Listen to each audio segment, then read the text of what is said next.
Hello guys, Sony ma'am here.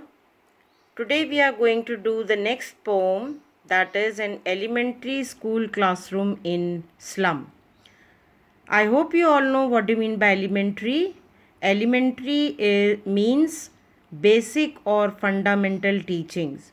So the poet is talking about a school classroom where this teaching is given.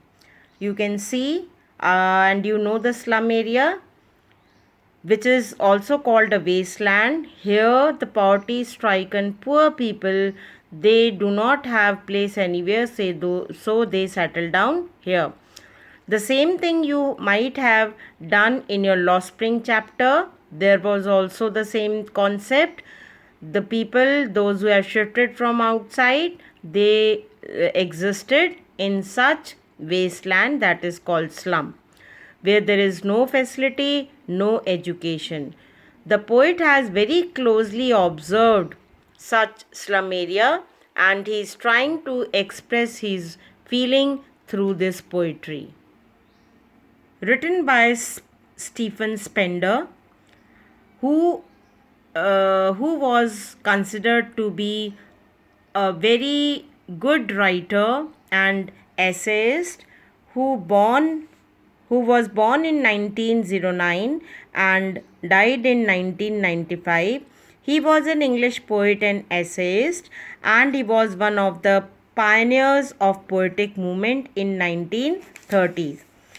He was sensitively alive to the contemporary social and political problems. The books written by him includes Poem of Education, The Edge of Being, and The Creative Element, etc. Now let's see the introduction. In this poem, Spender depicts the injustice which prevails in society. He talks of social injustice and class inequalities and also highlights the harsh realities of life as experienced by the slum children. He exposes the issue about the gulf between the haves and the have nots. The poem talks of racial discrimination and that a country can prosper only if education reaches to the downtrodden in the society.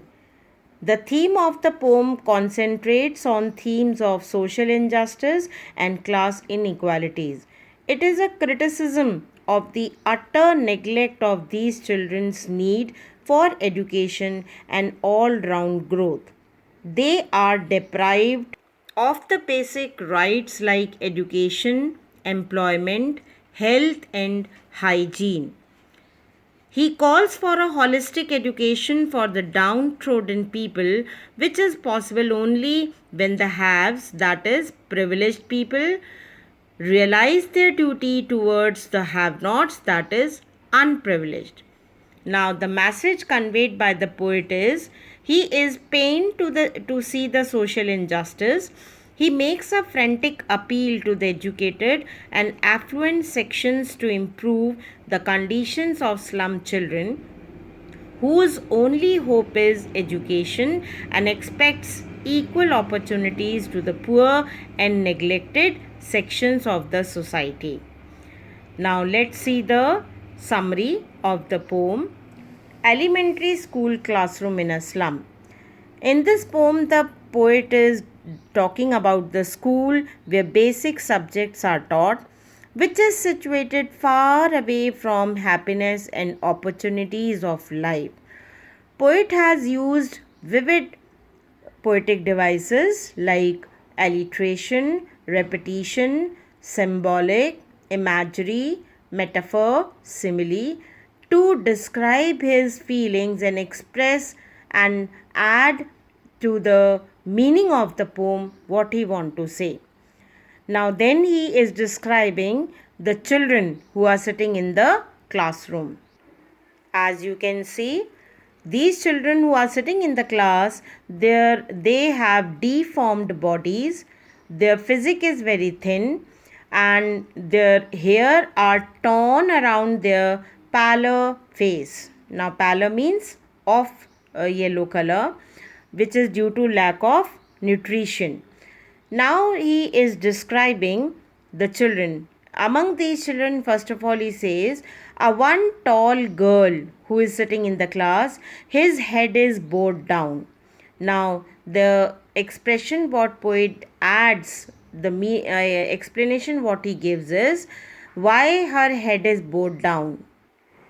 He says, might be she is exhausted physically or feels burdened with the atrocities of life or embarrassed of poverty. Then he talks about the other boy, a very thin boy, paper seeming. He is comparing the physique of this boy with the paper because he is very weak and his body has not grown properly. Then he calls the other children that they are very ill-fated children because they have inherited the disease from their father, and the name of the disease, the poet says, Knoll disease. According to that, the bones they twist, they do not grow properly. Then he is also comparing the eyes of this boy with rat's eyes. Why?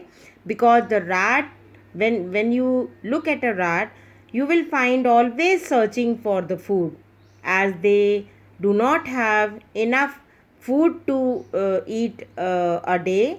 So there can be hunger can be seen clearly. Then he is talking about one child who is sitting at the last bench of the class. He says, another unnoticed boy who sits at the back of dim, poorly lit, and ill equipped class. He looks absent minded. He is looking out of the window and he finds a squirrel playing in a tree room. So poet says it seems as if he is not interested in the book what is kept in front of him or this dull boring class. He is interested looking to that squirrel and he dreams. Very clearly the dream can be seen in his eyes about moving out and play like squirrels in a tree room, and as if he dreams of fun and frolics in an open space.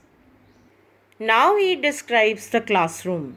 He starts with the sour cream walls. Now, sour here represents unpleasant color. The walls of the class are not painted properly. Very unpleasant color it is having. So, the ambience of the class is also not at all pleasant. He says it symbolizes misery and pathetic condition of slum children. It contains the list of donors.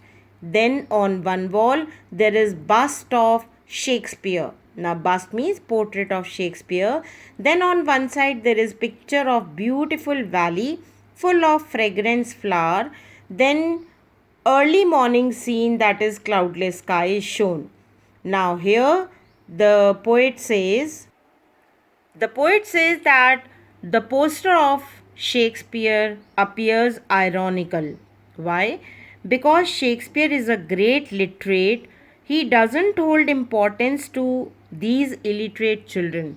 As these slum children, they cannot comprehend that Shakespeare is considered to be the epitome of literature, knowledge, and wisdom. So, what is the sense of such personality displayed in the class? Then he is talking about the beautiful scenery which is displayed. It is showing a valley full of flowers, rising sun, ship, which might tempt to these children. Then he also looks to a world map which is hung on the wall. Looking to all these pictures, the poet feels very much disappointed. He says as if there are two worlds here in the slum. One world is civilized world of important and rich people, and the other world of the slum children where poverty stricken children are residing. Then poet says the map of this world is reshaped by those in power. They have not shown the slum area in this map. He says the future of these children is foggy and uncertain in their world. How can this world can be the world of these slum children, because the world of these slum are far away from the rivers, the capes, the stars of world. Then he says, in the world there are narrow lanes and sky is covered with lead color. Now lead is grey color, and which is the symbolic of hopelessness and despair. Now poet is say why the color of the sky is lead here, because it is always covered with the blanket of pollution. We'll continue in the next video. Till then, thank you. Take care.